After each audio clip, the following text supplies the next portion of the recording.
Kristoff Finley. I'm doing the programming assignment 4 with Riley Williams, and this is our demo we're going to show you. I just want to show you it working first, and then I'll step you through the code.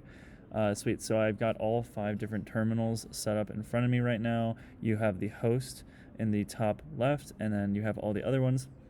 Most notably, this one down here in the bottom right, it loops back to the host so that we can get a nice ring going. So the host starts with the token. We've called it the baton because it's kind of like passing the baton. You'll see, and I'll just run the program. There's a 25% chance that the program will add another more to the queue. So we'll just watch it here. Awesome. So as you can see, I'll just follow it with my mouse. It goes from this one to this one to this one. We have it waiting 1 second every single time.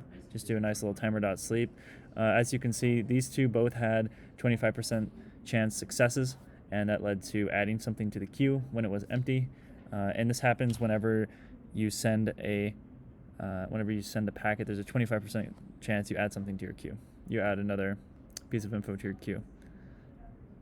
Awesome. And you can see this continues to go around indefinitely, regardless if things have nothing to send, because there's always a chance that they can add something to send. Awesome. So that's just going to run in the background. I'm going to step you through the code really quickly. This is all done in one file. I didn't need much more logic. All those terminals you saw open, those were done with this file. We just have 5 different instances of node.py. First thing we do is we set up the node. This is involved getting the command line arguments. We then bind to the socket. We use UDP because we don't really care if the data is securely transferred. We just want to send it and move on with our lives.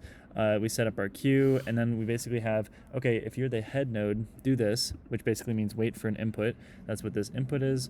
And then if everybody else, it does the whole wait to receive something, wait for a second, and then if you don't have anything in your queue, send it. You have a different message, but you still maybe add to the buffer and you still send the token. But in this case, we actually send the packet to the next port, and we have to pop something from our queue.